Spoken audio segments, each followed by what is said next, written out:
What were your expectations if Boomer wasn't there? I think we would have lost 6-0 in a 5-test match series.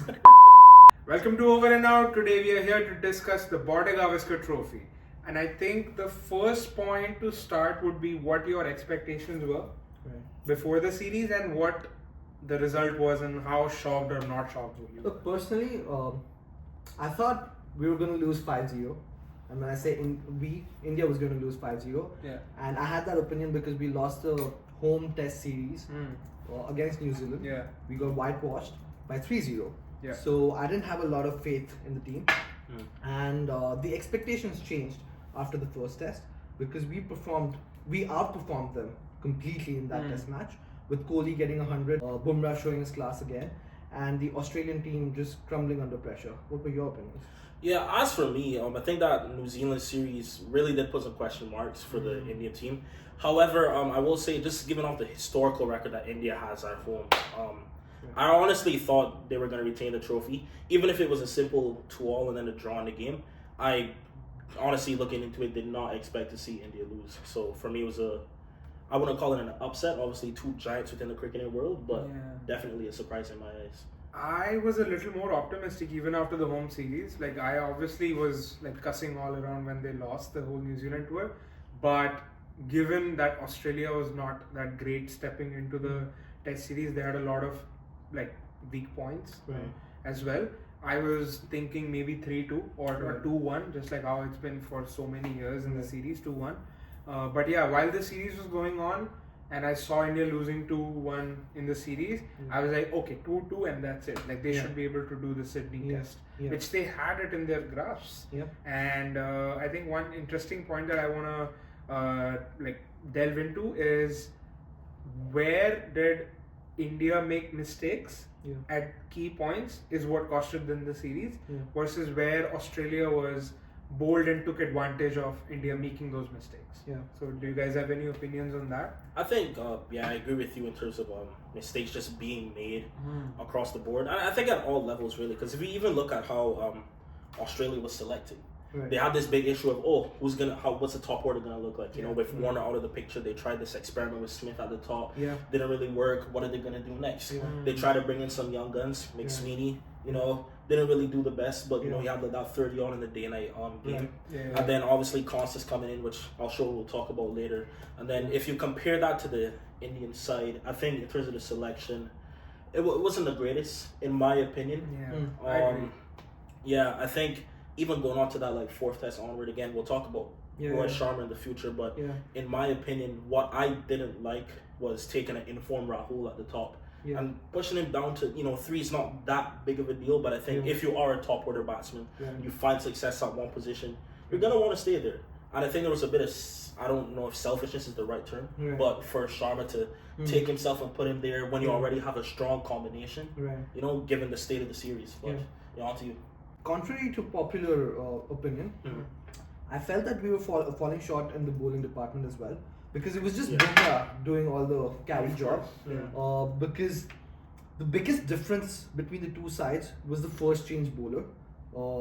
Because we weren't picking as many wickets outside of Bumrah and Siraj. Akashdeep, when he came onto the scene, I think he was bowling amazing spells, but he wasn't getting those wickets. This was unlucky. He was bowling the right lines, right lengths, but Australia was just like carrying the Manas, luck on all 11 wickets at that point. But that's also a point that I want to bring up.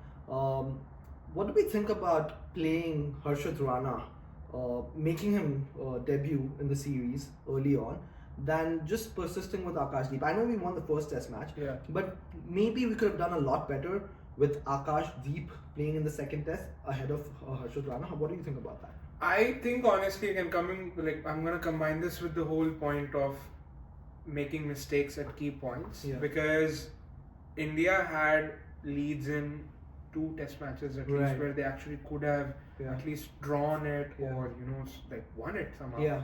Sydney, Melbourne, and Gaba, they got like a good rhythm in the second series, and they got Australia out. It was a chaseable target. But again, we didn't have as many days. But coming to selection, I think rigid is the word I would use for India.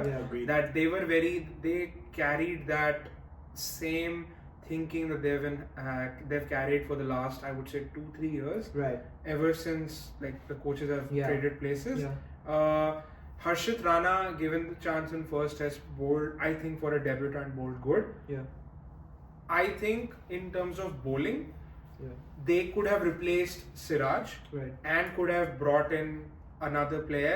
They actually could have tried this guy. Who did they try in the last test match? Pradesh Krishna. Yes, Yeah. Prasad Krishna. Yeah. Coming into that series with like fucking lost the series all over. Yeah. He nabbed the wickets. Yeah. I think he would have been an amazing addition into the team when Siraj was just being a bowling machine. I'm very sorry to say for any Siraj fans out there. I'm a fan myself, but he was just a bowling machine. He was just bowling overs at that point. I think also. Sorry. No, just so I think in selection that's where the series started. Yeah. And that's where India started making all those mistakes. And in-match mistakes is a little different altogether. That costed them results that would have been in their favor. Yeah. So I mean, overall, we do agree that it was a disappointing series for India. But do we want to point out a few performances that stood out, especially the young guns that came into the side? We could talk about Yashasvi Jaiswal a little bit because I was a little skeptical of him being able to perform overseas. I know he got 100 on debut in the West Indies. But trash. Yeah. My team. But he didn't do as well in South Africa. So it seemed like nobody does. Yeah, those are hard conditions in general to manage. Nobody does. So don't give it too much thought just yet. Coming into the first test, I think he got out on a duck in the first innings. So first ball, I think. First ball? Was it No, that was the second test, first ball. Second test. Yeah. Start with that absolute beauty. Yeah. Oh, the one that nipped in from You're the leg too stump. slow. Yeah. So after the first innings, I thought, I mean, this guy, very good for home conditions, not so good outside of India. But then he kind of proved all of his haters wrong, getting a double 100 partnership with KL Rahul. Yeah. So I thought he did a pretty good job there. And obviously there were other notable performances as well from the young guns. We could talk about Nitish Kumar Reddy. He came into the side being pretty much unknown. He got 100 in Melbourne, and almost did a carry job. I think I'll just stick with Reddy again. I think what was interesting for me is we talk about the 100. Everyone looks at the 100 thing. Oh, that's brilliant. And I think kind of adding on to that, I think his placement in the team might change a little bit because from what I can tell, and again, I don't know that much about the Indian setup. I can only speak from outsider as a West Indies fan myself. But he seemed to be picked almost as like a bowling all-rounder initially. And so he's batting, 7, he's batting with the tail consistently. So I actually think, just on a side note, but I think he might honestly, as certain guys start to leave, he might maybe come up to that 6th region because he was consistently like scoring 30 40 odd with the tail 40s in every match. So I think like we can't just skim over those two because he's doing that with the tail. But I think that's long-term planning though. Rohit, we don't know about Rohit's future, but Kohli definitely with the clout he has and deservedly so, he's going to be around for at least 2 years. I think so. But Jadeja, that's the thing, right? With the fitness as well. I think the voices are growing for him to be I don't know if dropped is the right word, but in general people are asking him to get back into the domestic circuit a little bit. This is white noise. Yeah, white noise. Is that what you think? Really? Because I genuinely think that in order for him to succeed in those 5 test matches in England, he needs to go back to the drawing board. He doesn't even live in India. How do you think he's going to play domestic? He might do county, but I don't think BCCI will allow that though. But it's not a bit unfortunate, you think, that like there's a bit of like, obviously he's performed well and we can't take that away from him over the years, his longevity, his career. But I think it also speaks a little bit about a mentality when you're a top player and you want to regain your form, but at the same time you're not willing to put in the steps to do so. We can talk about him maybe playing the Ranji Trophy or like you said, even going to county. But the fact that we are even asking those questions, like, oh, will he go do that to regain his form? I think that brings up some questions about how much they're willing to buy in the latter end of their career. Bumrah was also a little inexperienced with the pink ball. Yeah. I think we got bowled out for pretty cheap again. in the next game. I think about 150 odd runs or something. Bro, that was the curse. Like, if Yeah. you see every test match, Yeah. somehow India was around that 150, 160 Yeah, exactly. mark. First match, first innings. Yeah. Second match, and they had the fourth match also Yeah. had around 160 and Yeah. 150 in both the innings. Yeah. So that shows an integral weakness somehow in the batting lineup. Right. That if one person or two people don't perform, Yeah. it is highly likely that they'll end up around that score. Even Right. if you see the New Zealand Exactly. series, they were stuck around that mark, Yeah. and the reliance is just too heavy on in-form players. Right. And in my opinion, I did not see, except Bumrah, any player regaining his form. Yeah. Except maybe KL Rahul, but towards the end of the series, he they figured out. Australians just figured out what he was doing wrong. I think one thing I want to dive into is strategies for both the teams. As far as I guess important tactics, one thing that I thought was interesting, obviously, you know, when you have a guy like Boomerang, when you have a guy like Boomerang the side, you kind of just look at everyone else to score the runs against. We saw that a lot in the second test, right? Like they, you know, guys like Head really just bullied Siraj, bullied Rana, bullied everyone else, you know, at that point.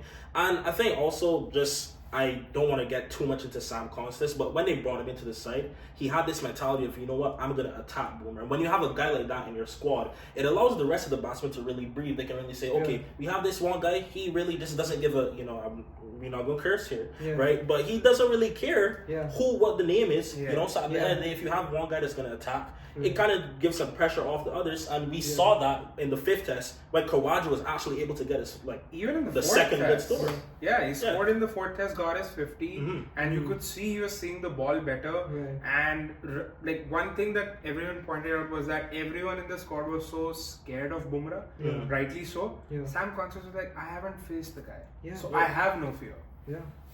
Yeah, he was just very confident when he walked in, and to be able to reverse scoop a player like Bumrah, yeah, exactly, in his very first test match, it's sends a message to the guys, you know. Exactly. Sends a message to the guys in the dressing room. They're really thinking, you know what, Boomer, he's not a god, he's human. We can actually work with that. And I think also, if we're just comparing teams, you're gonna look at the Indian team. I think guys who would be equivalent to that Constance role, I personally think would be someone like Jaiswal or even Pat. You know, but you know, up until that final test, we didn't really get much from Pat. So I think if we did get something, but we also had Gavaskar calling him stupid thrice. Oh yeah, the same sentence.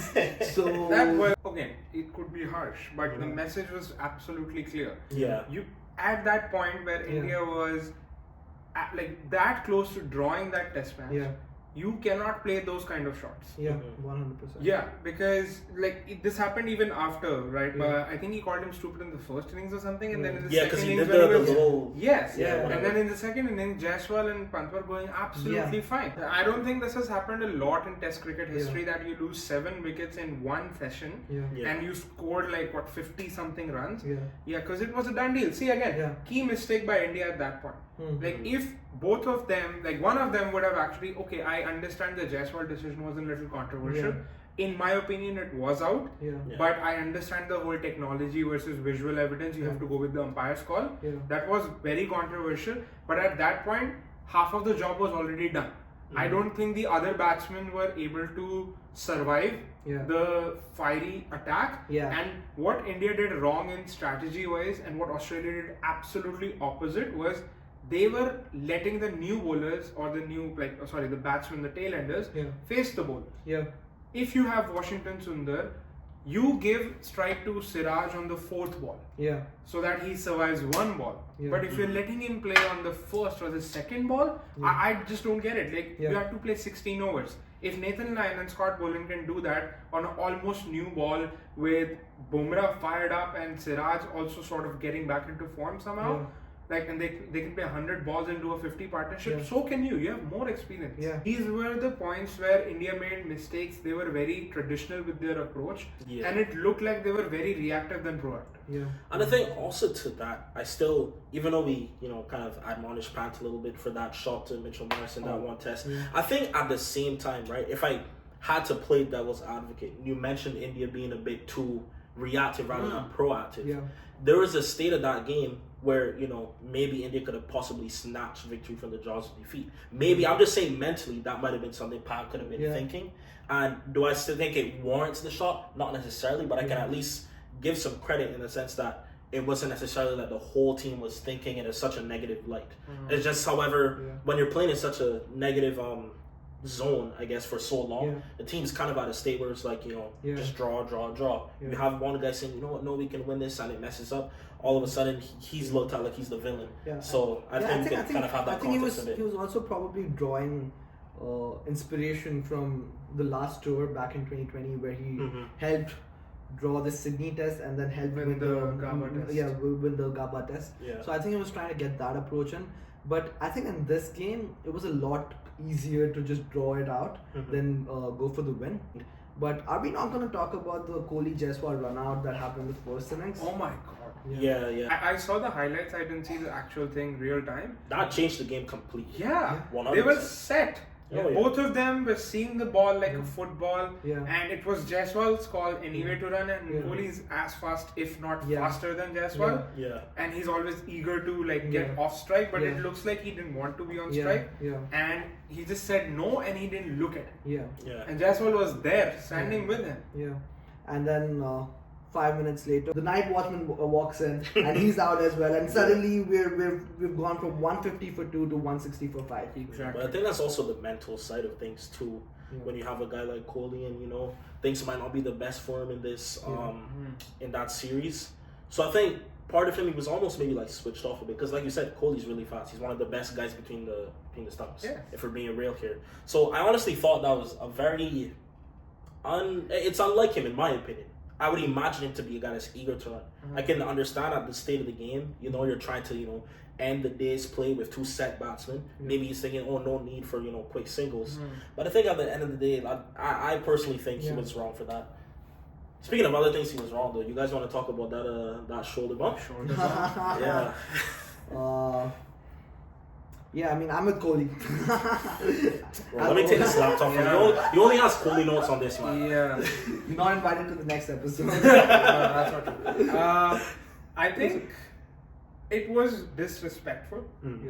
Because did you see that video of him in the BBL post-match interview where he said that out of the 2 people he would want to have contacts in Indian phone, one was Shane Warne and one was Kohli. So he's a big fan.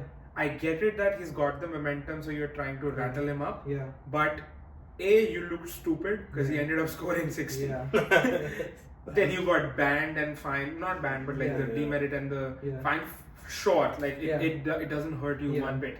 But it made you actually look like a clown, like how they called it on the media. And it's crazy how they were hailing him as the king and everything when he's back. You know, when he landed in Australia, when he got those runs. And then they did a 180-degree flip, and I don't blame the media for it. It's like the worst makeover of all time. Like exactly. Hailing Kohli as like the king, and you know, just from that going to absolute villain. He kind of and the thing is, like, it was getting to a point where if there was anyone who was the villain in the side after that third test, maybe you're looking at Siraj. But then he instantly just got all that attention. And I also think that affected his performance a little bit, because you know those things get to you. Right? I don't care how long you've been in the game. I don't care. 80,000 people like booing at you. Kohli's a wanker. Of course, it's gonna get you. What are your opinions on that?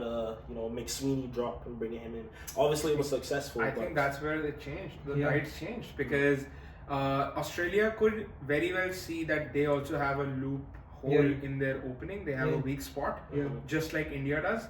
It's just that their middle order was very strong, so they were able to ride on their backs. But giving McSweeney chances, he was given chances. Again, he was not someone who should have been dropped in the squad. There were other players like Mitch Marsh, for example, that could have been dropped as well. But given that he was given chances, a debutant, he was obviously going to be dropped. I was expecting it, and that's where it changed for them. That was the difference between the 2 teams, right? When Australia wanted to fix the loophole, they actually fixed the loophole. But when India wanted to fix a loophole, they fixed other things to cover the loop. So again, reactive in a very weird sense of a way. If like we were talking about selections earlier, there were so many things that could have been done differently. Yeah. You were already on the brink of losing the test series anyway. Yeah. Fifth test, I understand you brought in Prasidh Krishna instead of Akashdeep. Yeah. Fine, I get it. Yeah. But I just do not understand, given this form Siraj was coming in, why was he given so many chances? It's not like he's a premier senior bowler. Yeah. He's a mid-experienced guy who spearheaded the attack the last time they were visiting Australia because they didn't have a choice. And he ended up doing very well. Let's talk more about the Australian batting. The openers didn't get runs. There were older players who were out of form, such as Steve Smith, who got their rhythm back. Yeah, it's always nice to see a guy like him get back. I think also Travis Head being Travis Head, as usual, he's just dominating against India. Like that's I don't know, at this point he just make him play against India all the time if you want Australia to win. And I think an unsung hero, I think in some of those tests, I think Labuschagne didn't score any hundreds, but like it was like a 70 odd that where he just the luckiest cricketer in the circuit. Like when you have a guy like that who's just wanted to just block. And I think one player that everyone sort of like he got overshadowed was Alex Carey. He came into the points every time almost where Australia was in trouble because there was a collapse. Alex Carey was everything that we thought Rishabh Pant was. Yeah, like with the like any test match you see, he came in and he performed at crucial moments, which gave Pat Cummins the ability to just come and score runs. Which was obviously like you can't let people like Pat Cummins score runs at crucial points in the game because that even gives people like Stark. Like he batted well in that first match, was it? When he was just trying to hold off. Right. Yeah. He played like more than 100 deliveries at I think both the teams played quite dirty in this one because you could see how desperate they were to just one up the other team because both of them knew that this was all a momentum series. India had the momentum in the first test right after they got Australia out from that low score, even scoring like 150. Like we did not have any expectations, and then Jaiswal and Kohli going in, scoring those big runs. That's when Australia lost it. But then come to the second test match, the opposite happened. So whoever had the momentum was winning the game anyway. Like, and it was just like every session you were coming in and you were trying to just rile the other person up somehow. So in terms of controversies, I think this was one of the most controversial test series, at least India Australia would have had, like very Ashes level kind of controversy in heat. So because they were like, if at key moments if Rishabh Pant and Yashasvi Jaiswal are batting in that test match and just trying to like tap every ball in, they were just trying for Pant to do one mistake. Like one like bad shot or one like typical his behavior shot because they were not really afraid of runs because they had too many and that's what happened. I think the interesting thing that just kind of shows how psychological the game is. Because even when we talk about that as we're talking about controversies, the whole thing with Boomerang and basically the whole Indian team swarming a 19-year-old contest after that Khawaja wicket, I think it just shows how much more invested everyone is in this What do you series. think about that though? Like, I think that was well deserved. I think it's warranted as well, if I'm being honest. It's a celebration anyway. And I mean, look, in my opinion, Constas had nothing to do with that conversation between Khwaja and Bumrah. He was just trying to buy more time, is what Constas said. The thing is, I don't have a problem with that. The way I see it, sorry to cut you guys off, it's pretty simple. It's like, Constas, he came into the side, he's obviously trying to make a name for himself. Because remember, we just saw McSweeney got axed just like that. He's next on the chopping block if he doesn't perform. Even if it's not in the sense of like he's scoring runs per se, he wants to leave that impression in the dressing room, right? A guy that just won't back down. So I think having that conversation, even just for the guys in the pavilion looking at it saying like, okay, like this guy, we need someone like that on our team. And I think if you're gonna act that way, like if you're gonna talk the talk, you need to be prepared to just get it back as well. So I think it was warranted. I heard people talking about it being it's a 19-year-old. How can you do that? Like if you're playing test cricket, you're playing test cricket for a reason. You're all men. So at the end of the day, it's right there. And people were discussing that. The coach went to him and talked to him if he was okay, he was like anxious or anything. He was like, I was fine.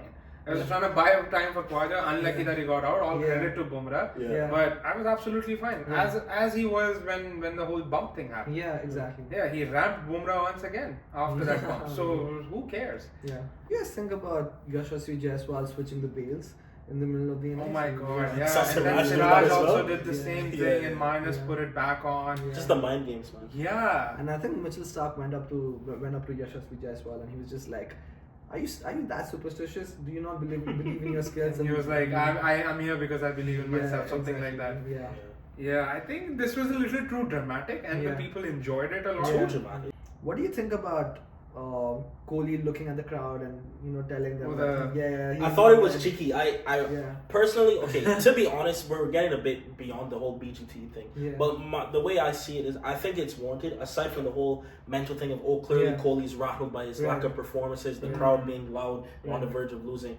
I think also because I've seen different Australian pundits say that it was somewhat unsportsmanlike. I fully disagree. All that falls out the window when you put sandpaper on a damn ball. Yeah. That's my opinion on that. You can't, unsportsmanlike, you don't do stuff like that. We won't imitate you. Yeah, I personally. But really also, this was the same Kohli who went up to the crowd and told them to not boo him during the 2019 World Cup. So to see that transition in desperate times. But then if they're booing him, saying that he's a banker, of course he has to get back to them. We need to address the elephant in the room. Rohit Sharma. Oh my god. Yeah.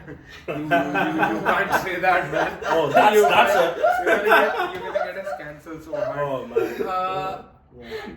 I think oh man, I need a minute for this. It'd be say he opted out of the 5th test, right? Yeah. I think it's unfortunate the way his career is panning out. But to be fair, he was a good test player. He was never a great test player. He has a good home record. He like a very like many batsmen, they don't have good away records. So maybe again, I'm no expert on this, but this will be a reflection point for him in terms of when he wants to end his career. I'm pretty sure he's not going to come out tomorrow and be like, I'm retiring, just like how Ashwin did, which I think. I love Ashwin, this was incredibly selfish. He hasn't clarified the reason. I'm going to come back on Rohit again. He hasn't clarified the reasons why he's not going to make that public. He got a lot of hate. His dad said something, whatever. You played the first test match. You were not picked in the second one. Fine. You should have at least been available for the country, and not being picked up and being retired is the same as you being there and not being picked up. You're still in the squad. So I don't know, with Ashwin's experience, we could have actually used the tactics, the brain that he's always applied, especially with Steve Smith. Yeah, exactly. Yeah, especially because we played two spinners in the test after he announced his retirement. It could have easily been Ashwin and Jadeja instead of Washington, Sundar and Jadeja. Yeah, and it's always the availability. Bollard was just there. Then at the same time, you gotta ask yourself, if that were the case, do you think Ashwin would have stood ready for that 100? I'm just bringing that up just to play devil's advocate, to be honest. I like Ashwin as well. I mean, look, I think here's the thing, right? Back in 2020, Ashwin helped draw that Sydney test match along with Hanuma Viari, despite having was it a back spasm or something? Yeah, despite having a back spasm. Have an injury. Despite having a back spasm. So there is enough evidence to suggest that he would have held one end for sure, right? And also, I think he's got quite a few test centuries as well. So he's not a rookie batsman. I think he's a decent batsman. He can stand ground. Yeah, exactly. So I think I would have definitely had Ashwin. I would have rated Ashwin as a better batsman than Washington Sundar. I would go on to say that as well. Definitely. Just in pure experience, Washington Sundar is very young, but he showed great grit and commitment. It was just unfortunate that people around him were not able to just stand with him. But this is where Ashwin could have been actually beneficial in at least drawing one test match. This could have been 2-1 easily or 2-2. Who knows? Coming back to Rohit Sharma, that's how the conversation began. It will be a good reflection for him in terms of when he wants to end his career. Obviously, it's finite. So we can talk about his batting all day long and be like, hey, he's not got enough runs overseas, right? But let's talk about his captaincy a little more. Did you think that made a lot of difference? It did. Do you remember? I think in one of the test matches he took a wrong call in terms of I think it was the Gavaskar test maybe, where Australia just battered and battered. Yeah. I know there was rain, but I think Right. Steve Smith and Travis had got their form back, like absolutely smashed the bowlers, and Australia was quite happy with the wrong call. So, and this has happened way too much with Rohit Sharma. I'm not blaming him because I'm pretty sure that like 10 people go on the ground on the Indian side and the Australian side and they decide, oh, this is what we're going to do if we're going to win the toss. So I don't know if it's an inherent problem within the camp itself, but at the end of the day, you're the captain. If you go and say bowl, they can't do anything. And I think also just to add on to that, I've heard people saying he's a bit more reactive in comparison to when Boomer was captaining. If you just look at field placement, I think that's something we can look at. And I think also just in terms of backing your guys, right? There was a moment, Jaiswal in the fourth test, he dropped 3 catches. Obviously, you don't want that to happen. But just the way he reacted to some of those, from what I saw... And a lot of the Rohit Sharma fans would go on to defend that, hey, that's his style. He comes from Mumbai, that's the way he speaks, that's the way he acts on the field. And people love him for that. But I feel like people love him for that in moments where there's not a lot of pressure. But when there is a lot of pressure, when you drop a catch when the other team is reeling at 99 for 6, right? And then you show a reaction of that sort, it doesn't come off well. And I think another thing too is like Jaiswal was probably one of the most informed batsmen for India. Barring KL, barring Reddy at that moment. You can't if you're gonna push do that, the guy down and don't then push the guy expect that's him to performing better than you, frankly. Exactly, and I also feel like as a captain, he did not have a lot of plans for the Australian top order. It was just Bumrah.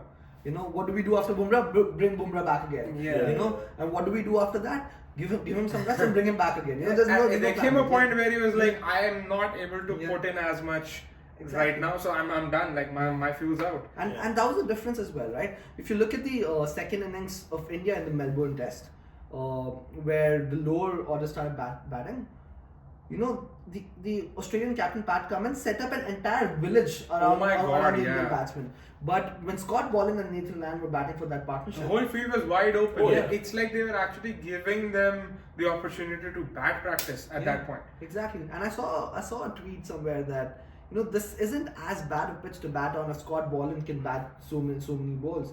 But turns out it's probably it was probably not as good a pitch to bat on. It was just the Did you see ICC rated every pitch very good except the last Sydney pitch? I mean, but that's to be expected, to be honest. Yeah, and I don't think there were a lot of inherent problems within the pitch itself, because I saw Sunil Gavaskar complaining that we lost 15 wickets in a day in the Sydney Test match, the first innings, and we Indians don't go out and complain about pitches in Australia and England, go everywhere and they complain.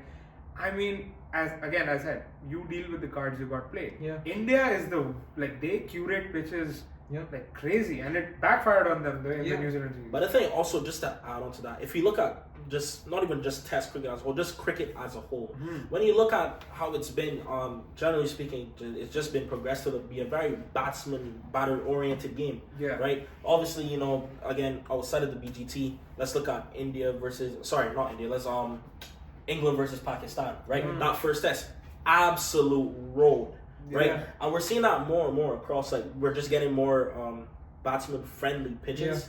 And I will say, again, I'm just playing devil's advocate to you. Obviously, you can rate the pitch bad and you want the quality to be better. But I think it's one of those few moments where there was so much in it for the bowlers. And I think from a spectator's perspective, it added a lot more excitement.